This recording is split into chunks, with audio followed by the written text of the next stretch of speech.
comment se désidentifier et comment changer des croyances. Bien sûr, si vous êtes coach, thérapeute, vous savez que les croyances et à quoi nous sommes identifiés créent nos pensées, créent une réaction physiologique et créent notre réalité. On appelle ça aussi nos conditionnements ou les projections qu'on met sur la vie ou sur le monde est dictée par nos croyances. Et les croyances sont dictées par nos expériences. Alors, dans les approches, dans la majorité des approches spirituelles, on va nous apprendre que la désidentification totale nous permettra de voir la vie ou la réalité de la vie. Là, on touche aux dimensions de l'âme. Si on lâche tout, eh ben, on est de nouveau ouvert comme un bébé, comme un enfant qui est encore ouvert, qui est curieux, qui voit tout pour la première fois. Alors certes, c'est quelque chose de génial, mais c'est au-delà du mental. On ne peut pas vraiment le comprendre, on peut essayer d'y croire ou en faire directement l'expérience dans une expérience spirituelle. Mais il faut aussi dire que c'est encore réservé à pas beaucoup de gens, même si c'est à portée de main, on pourrait dire, parce que c'est en chacun de nous, notre nature profonde, on l'a toujours en nous, nous sommes ce que nous sommes. Mais nous sommes aussi une humanité qui est très mentale et qui est très coincée dans certaines idées et surtout dans les pensées. Et donc moi, je propose plutôt, à part de faire des choses qui touchent l'âme et qui nous fait conscientiser que nous sommes un et qui nous fait conscientiser que nous sommes interconnectés à tout, il est très important de comprendre les identifications qu'on a. Parce que si on veut se libérer des identifications, soit on a un éveil, ou, et ça c'est vraiment pour la plupart des gens, c'est pas vraiment très accessible à mon avis, en tout cas pas pour l'instant, mais ce qui est très accessible, c'est d'aller voir de quoi je suis vraiment identifié. Et ça c'est enregistré dans le subconscient, c'est-à-dire que dans notre subconscient, il y a les enregistrements, comment la vie fonctionne. Et ce qui est important, c'est de comprendre que tout est relationnellement enregistré. C'est-à-dire que nous sommes des mammifères, nous sommes des êtres ici sur Terre qui peuvent que vivre avec une relation. Alors peut-être, tu te dis, quoi, une relation, moi je suis seul, j'ai besoin de personne. Ah oui, peut-être, tu penses ça, mais en fait tu ne peux pas être sans relation. Peut-être tu as choisi d'être en relation avec la divinité, ou avec une idée imaginaire, ou tu préfères être en relation avec quelque chose de matériel. Bon, peut-être tu ne regarderas pas la vidéo si c'est comme ça, mais on a toujours besoin d'être en relation avec quelque chose. Et apparemment, quand on est petit, quand on est un bébé, on peut pas être... On est désidentifié, on vient sur Terre. Et pour grandir et former une personnalité, une expérience humaine, on a besoin de s'identifier à certaines choses. On ne peut pas ne pas être identifié. En tout cas, j'ai encore vu personne qui s'est pas identifié. Voilà, donc on a besoin et on va s'identifier, en fonction de notre entourage. On a des idoles et on apprend énormément justement à travers les modèles qui sont autour de nous. Le problème dans ça, et ça c'est qu'on peut dire le manque, ou on peut aussi dire qu'on est traumatisé dans le collectif, dans l'humanité, c'est que on ne peut pas aller au-delà, quand on est bébé, enfant, des possibilités de notre entourage. En tout cas pas dans des enregistrements fondamentaux, donc dans des identifications. Qu'est-ce que je veux dire par là ? Nous avons des besoins très réels sur Terre. Et si on a un entourage qui n'est pas très connecté à ces besoins, automatiquement, nous allons apprendre que ces besoins ne comptent pas. Et on peut en prendre deux qui sont fondamentaux, c'est le besoin de proximité, de se sentir en sécurité et en communion, en commun, en groupe, que quelqu'un est là. Et on a un besoin de liberté qui paraît comme l'extrême opposé. Donc c'est comme si on prend ces deux mouvements, c'est un mouvement vers l'autre et c'est le mouvement loin de l'autre. Et ces deux mouvements nous accompagnent et doivent être pleinement intégrés.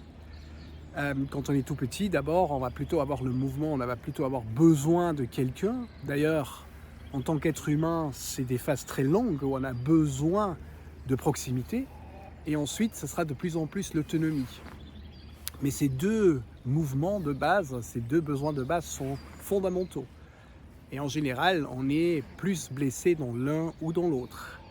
C'est-à-dire qu'on a eu un entourage qui n'a pas soutenu, qui n'a pas su voir et y mettre des mots, de la compréhension, parce qu'on ne comprend rien de ça, on va juste crier quand on a un besoin. Et justement, soit on a été ignoré, ridiculisé, peut-être dominé, ou abandonné, etc. Donc tout ça a un effet très puissant sur notre être, mais c'est enregistré dans le subconscient.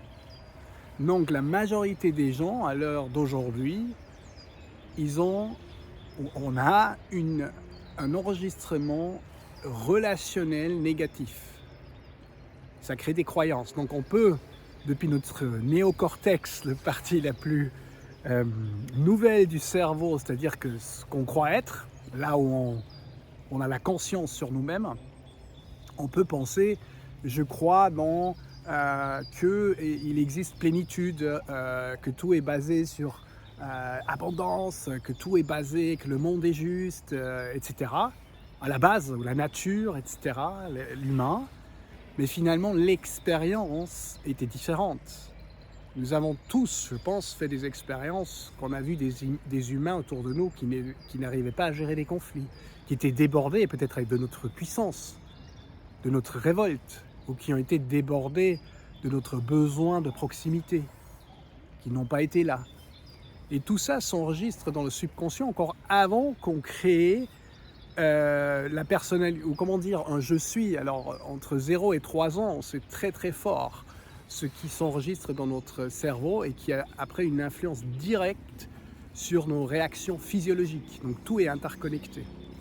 Mais pour pas être trop compliqué maintenant dans ça, finalement nous sommes après identifiés et à une croyance ou différentes croyances profondes qui viennent de cette identification, comme par exemple, si je vais mon chemin, si je m'affirme pleinement, si j'ai le droit d'exister pleinement, on m'abandonne, on me lâche. Donc si je montre de la colère, ça c'est après l'émotion qui va avec ce besoin, de toute façon les gens me quittent. Ça c'est un possible enregistrement. Et donc à chaque fois qu'on va aller dans l'élan d'exister vraiment, de croire en soi, de faire quelque chose, et bien déjà notre ego il va nous montrer que c'est pas juste, que c'est pas bon. Et où on va attirer des gens autour de nous qui vont de nouveau nous montrer qu'on est insupportable si on est comme ça. Où beaucoup de gens aujourd'hui, et d'ailleurs les leaders de notre société, vont plutôt être dans l'inverse. Ils sont très affirmés avec leur côté « je m'affirme », mais ils ne sont pas affirmés avec leur côté « j'ai besoin de l'autre ». Je peux me sentir triste, faible. Donc, les gens qui sont au pouvoir aujourd'hui, pour la plupart, ils ne peuvent pas affirmer leur faiblesse, leur tristesse. Ils ne veulent pas montrer ça, donc ils compensent avec la fierté. Être fier, c'est aussi une compensation.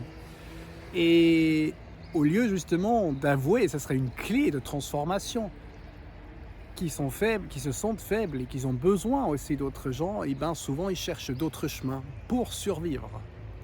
Une humanité plus vraie on pourrait s'en sortir en parlant justement de ces émotions et finalement aussi de ces besoins profonds, et ça transformerait tout. On n'aurait pas besoin de dominer l'autre et non plus se soumettre. Parce qu'aujourd'hui, on pourrait communiquer et être en lien.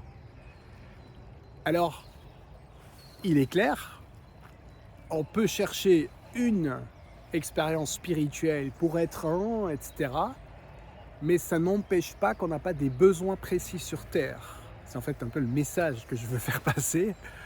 Et justement, c'est important de voir quelles identifications j'ai par rapport à mes besoins est-ce que j'essaye justement à travers la spiritualité de m'en débarrasser parce que c'était toujours insupportable d'avoir des besoins. Je ne veux plus avoir de besoins parce que quand on lâchera le corps physique, on n'aura plus de besoins. Mais tant qu'on est sur Terre, on a ces besoins et c'est un cadeau. Donc mieux être connecté et s'affirmer et idéalement se désidentifier justement des idées sur le relationnel qu'on a forcément eues. C'est des idées de manque, des idées que nous sommes trop ou nous ne sommes pas assez, des idées que le monde ne soutient pas dans nos élans naturels. C'est pour ça qu'on s'est coupé, pour la plupart des gens, des élans naturels. Et ce qui nous libère totalement, ou déjà d'une grande partie, c'est d'être reconnecté à nos élans naturels. Et comme ça, on se sent safe, en sécurité, dans l'humanité. Et tout change. Et là, ça donne sens de s'ouvrir à la spiritualité et à tous ces aspects multidimensionnels parce qu'on est en sécurité dans le corps. Il y a des liens très précis entre se sentir bien dans le corps et être en connexion avec nos besoins et nos émotions. Voilà. Alors, je suis curieux d'entendre vos commentaires, si ça vous a inspiré, si c'est clair. Et bien sûr, si toi, tu aimerais connaître tes identifications négatives relationnelles, eh bien, n'hésite pas de me contacter pour aller creuser, pour aller chercher, pour aller trouver, mettre la main dessus et justement la transformer. Je vous présenterai dans une autre vidéo une méthode comment on peut transformer, comment on peut faire que notre subconscient comprend que maintenant il existe une nouvelle réalité parce que c'est ce qui se passe. Avec quoi nous sommes identifiés, c'est comme ça a un effet direct sur notre ressenti dans le corps et notre réaction de survie, qu'on peut aussi appeler notre ego s'en sert pour nous protéger. Et donc en général, on ne va justement pas mettre la main dessus parce qu'on n'a pas de ressources si on touche à ça. C'est pour ça que ça peut donner sens d'être accompagné ou d'être soutenu. Et aussi, je peux juste vous inspirer, vous pouvez, et je ne vous dis pas de le faire par moi, mais par là où vous le sentez. Il y a un moment donné où ça peut être, où c'est, je pense même pour tout le monde, important qu'on peut le faire avec quelqu'un. C'est-à-dire qu'on ne doit pas s'en sortir seul. Et surtout pour les gens qui croient toujours qu'ils arrivent tout seuls, et ben peut-être ils doivent juste pouvoir avoir quelqu'un en face pour pouvoir dire, tu sais, en fait, profondément, je me sens très seul et très triste. Et le fait de sentir qu'aujourd'hui, il peut y avoir quelqu'un, eh ben, ça peut transformer tout. Et surtout si on le conscientise, si on le remarque. Si l'ego est prêt à le prendre, on peut aussi dire. Et tout ça, ben voilà, c'est à mon avis très passionnant et c'est une vraie clé. Alors vous ne devez rien me croire, vérifiez vous-même, mais c'est une vraie clé que je peux vous suggérer et qui m'a aidé et qui m'aide totalement dans ma vie de comprendre tout ça et justement de savoir comment transformer tout ça. Voilà. Alors, je vous souhaite une belle connexion à vos besoins et à votre être et au plaisir de vivre libre et consciemment. Alors.